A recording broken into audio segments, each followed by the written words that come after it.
بسم اللہ الرحمن الرحیم۔ نمازی اور شیطان کا واقعہ۔ ایک شخص اندھیری رات میں فجر کی نماز پڑھنے کے لیے گھر سے نکلا۔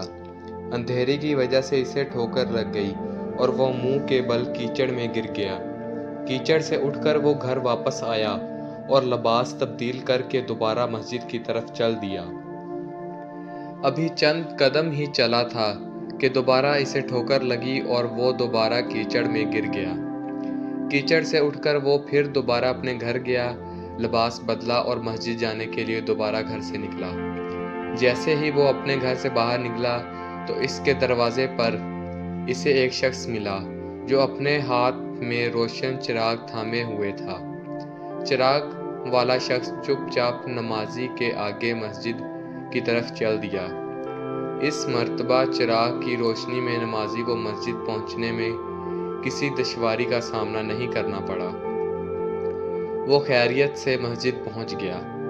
مسجد کے دروازے پر پہنچ کر چراغ والا شخص رک گیا۔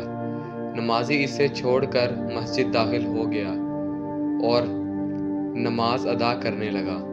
نماز سے فارغ ہو کر وہ مسجد کے باہر آیا تو وہ چراغ والا شخص اس کا انتظار کر رہا تھا تاکہ اس نمازی کو چراغ کی روشنی میں گھر چھوڑ آئے۔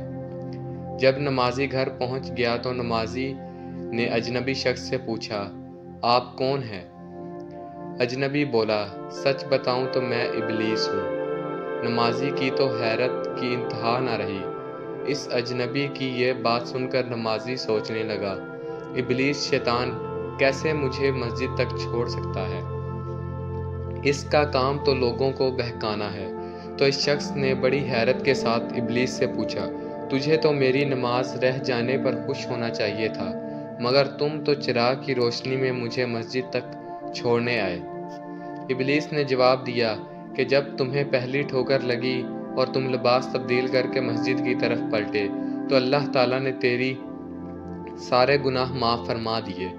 جب تمہیں دوسری ٹھوکر لگی تو اللہ تعالیٰ نے تمہارے پورے خاندان کو بخش دیا، جس پر مجھے فکر ہوئی کہ اگر اب تمہیں ٹھوکر لگی تو اللہ تعالیٰ کہیں تمہارے اس عمل کی بدولت تمہارے سارے گاؤں کی مغفرت نہ فرما دے، اس لیے میں چراغ لے کر آیا ہوں کہ تم بغیر گرے مسجد تک پہنچ جاؤ۔ اس شخص نے جیسے ہی یہ بات سنی تو اس نے اللہ تعالیٰ کے بارگاہ میں اپنا سر جھکا کر اللہ کا شکر ادا کیا۔ تو دوستو، یہ ہے ہمارے رب کی شان۔ سبحان اللہ والسلام۔ الصلاۃ والسلام علیک یا رسول اللہ، الصلاۃ والسلام علیک یا حبیب اللہ۔